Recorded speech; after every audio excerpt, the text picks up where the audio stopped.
δεν ήτανε τάχα εφεύρημα των Αιγυπτίων οι Ολύμπιοι, είναι των Αιγυπτίων θρησκεία. Για δες και το Στόμεν Καλός, το κανάλι Στόμεν Καλός, από τους Αιγύπτιους πήρανε τους Ολύμπιους, εντάξει, και μου υπερασπίζεσαι ποιον? Τον Γκιόλβα, τον Ολυμπιστή, που είναι το ίδιο με το Ρασιά και τον Τουλάτο, τον άθεο αντίχριστο και δωδεκαθεϊστή Γκιόλβα. Πάμε να δούμε. Λοιπόν, τι λέει η Αγία Γραφή? Όποιος υπερασπίζεται το δωδεκάθεο, και εσύ Μανώλη που υπερασπίζεσαι τον Γκιόλβα το δωδεκαθεϊστή, υπερασπίζεται τους Ιουδαίους. Μόνο ο Χριστός στο πλευρό των Ελλήνων. Η αρχαία Ρώμη και οι ψεύτικοι θεοί κατέστρεψαν την Ελλάδα. Ο χριστιανισμός την ανάστησε. Έλληνες και μη Έλληνες, επιστρέψτε στον Θεό, δηλαδή στο Χριστό. Ποιος είναι ο Ιησούς Χριστός? Ο αληθινός Θεός, ο Υιός του Θεού. Πάμε να δούμε τι λέει η Αγία Γραφή για το δωδεκάθεο. Από το YouTube κανάλι Μύθος είναι η αλλοιωμένη πραγματικότητα του Ιωάννη Μάζη, έτσι. Όχι του διάσημου, του χριστιανού Ορθόδοξου. Η πλάνη των Ολύμπιων. Που αυτή την πλάνη την κήρυται και ο Γκιόλβας, έτσι. Που έχει θεοποιήσει τον Γκιόλβα ο Εμμανουήλ. Ο χριστιανός Ορθόδοξος Εμμανουήλ. Όλα έχουν τη σημασία τους. Εμείς όμως δίνουμε σε όλα την ανάλογη σημασία? Ερώτημα. Πιστεύετε υπάρχουν χωρίς αιτία και λόγο οι συμπτώσεις? Πάμε να δούμε τα στοιχεία ένα-ένα.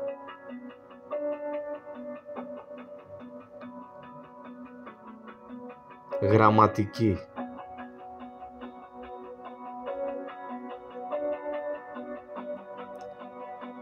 Τι σημαίνει η λέξη διάβολος? Διά και βάλω.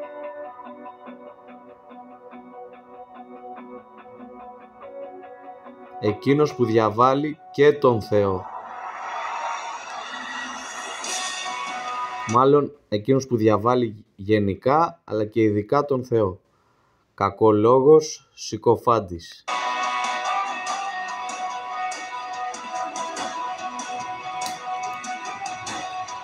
Ο συκοφάντης τι κάνει? Διαβάλει, κακολογεί, διαστρεβλώνει. Μισό λεπτό να μειώσω τη μουσική, τον ήχο, το θόρυβο, την ένταση της μουσικής. Συκοφάντης τώρα.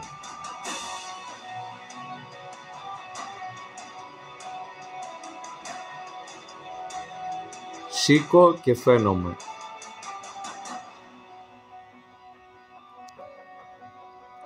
Εκείνος που φανερώνει τα σίκα.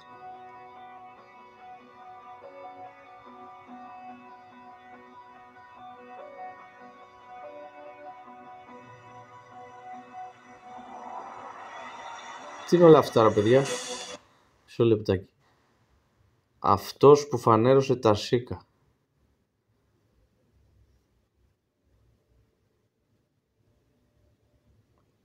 Θέλει τον συκοφάντη να είναι μηνυτής όσων είχαν κλέψει τα σίκα αφιερωμένα σε θεούς ή θεές. Ο συκοφάντης αποκαλύπτει τα σίκα. Εντάξει, εδώ έχει διάφορες ερμηνείες. Δεν θα τις διαβάσω τώρα όλες.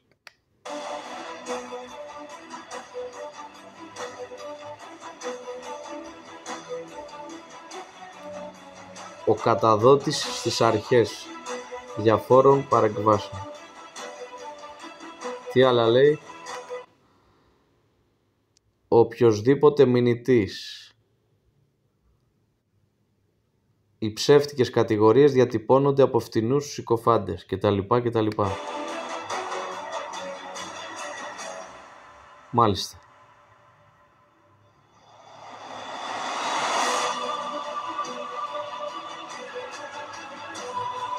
Τι λέει εδώ? Δίας και βολή. Ο Δίας ευλήθη. Ξέρετε ποιος είναι ο Δίας, αυτός που πιστευόταν από τον Γκιόλβα και τον Τουλάτο και τον Ρασιά ότι είναι κάποιος θεός, έτσι.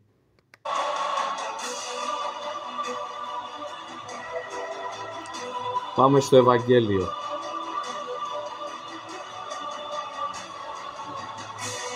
Κατά Λουκάν 10ο κεφάλαιο. Και ο Ιησούς τους είπε: είδα το σατανά να πέφτει από τον ουρανό σαν αστραπή. Το πιάσατε?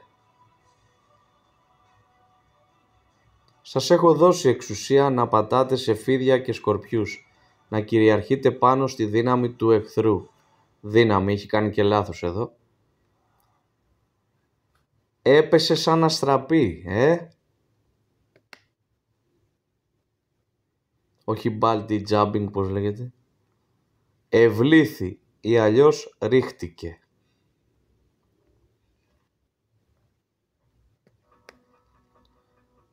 Ευλήθη.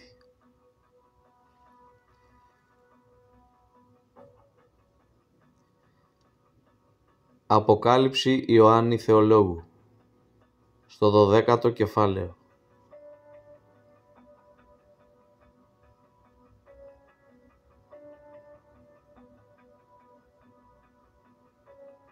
Η αστραπή θυμίζει τον Δία και το φίδι τον Δία, μεταμόρφωσή του με την Ολυμπιάδα.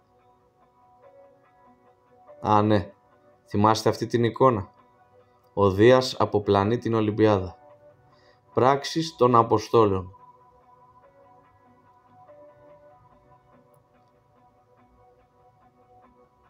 Δέκατο τέταρτο κεφάλαιο, έτσι. Και ονόμαζαν τον Βαρνάβα Δία και τον Παύλο Ερμή. Όχ, τυχαίο. Να εγκαταλείψετε αυτούς τους ανύπαρκτους θεούς και να στραφείτε στο ζωντανό Θεό.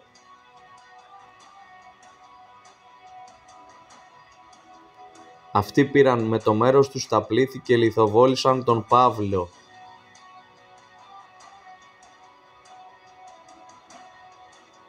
Άλλο ο Δίας και ο Ερμής και άλλο ο Θεός και ο Χριστός. Οι Ιουδαίοι ήταν αυτοί που παρακίνησαν τα πλήθη να λιθοβοληθεί ο Παύλος. Συμμαχία δωδεκαθεϊστών και Ιουδαίων. Πράξεις των Αποστόλων 19ο κεφάλαιο. Τι φαίνεται εκεί πέρα? Η λατρεία της Άρτεμις δεν συμβαδίζει με το χριστιανισμό. Η Άρτεμις αδερφή του Απόλλωνα. Εδώ να πούμε ότι ο Απόλλωνας πιστευόταν από τον άθεο και αντίχριστο και δωδεκαθεϊστή Γκιόλβα ως θεός, έτσι. Και από τον Ρασιά και από τον Τουλάτο.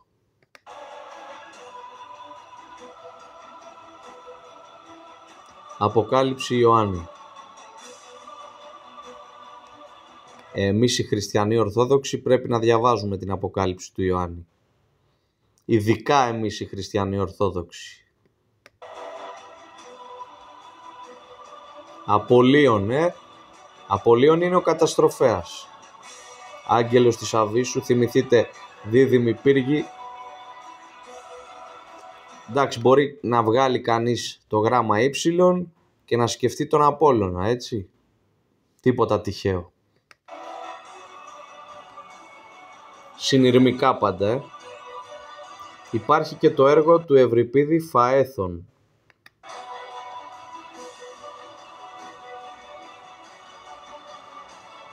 Κατά Ματθαίον τώρα.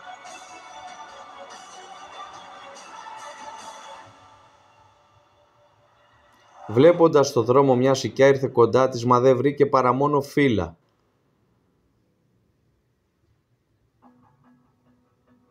Δεν είναι τυχαίο, τίποτα δεν είναι τυχαίο. συκοφάντης και σικιά. Πολύ σωστή παρατήρηση του Ιωάννη Μάζη.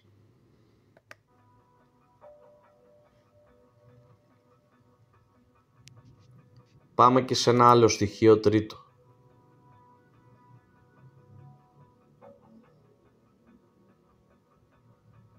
Ο Διοκλητιανός πίστευε ότι είναι γιος του Δία. Μάλιστα. Και οι αυτοκράτορες της Ρώμης θέλαν να λατρεύονται ως θεοί, έτσι. Όπως ο Καίσαρας, όχι ο Καίσαρας. Την περίοπτη θέση του Δία και του Απόλλωνα θα μας δείξει στη συνέχεια του βίντεο. Στη λατρεία τους από τους Ρωμαίους. Οι Ρωμαίοι λάτρευαν τον Δία και τον Απόλλωνα, έτσι. Πλανεμένοι. Τώρα είναι Wikipedia. Λοιπόν. Κεντρική θεότητα στο πάνθεον των Ρωμαίων ο Δίας ο Τζούπιτερ. Μάλιστα. Και που λέει για τον Απόλλωνα δεν βρίσκω τώρα. Δεν είναι και καλά τα γράμματα.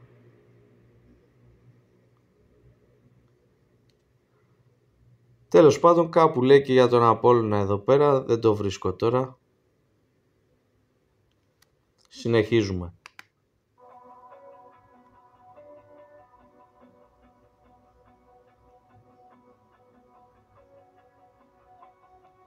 Άντε προχώρα. Εδώ λέει για τον Απόλλωνα. Γέννηση Απολλώνιου στοιχείου. Εντάξει, βρείτε τα στη Wikipedia και διαβάστε τα. Τώρα δεν φαίνονται και πολύ καλά.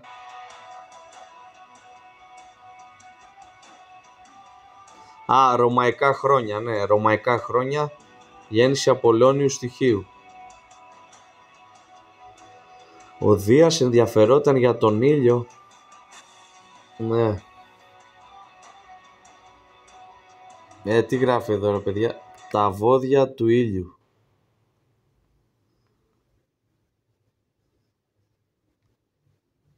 Λοιπόν.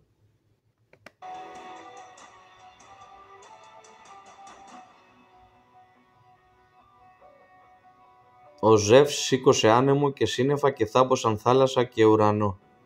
Μάλιστα. Ο Μέγας Αλέξανδρος έλεγε ότι είναι γιος του Δία.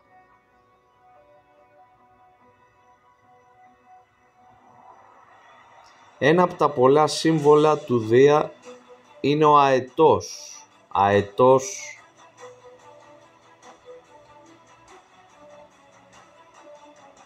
Σύμβολο του Θεού Ήλιου είναι ο αετός. Όπως λένε οι άλλοι λαοί, έτσι. Μάλιστα. Εντάξει, δεν χρειάζεται να ερευνήσουμε. Φίλε Ιωάννη Μάζη. Πάμε στο κατά Ματθαίον, Καινή Διαθήκη.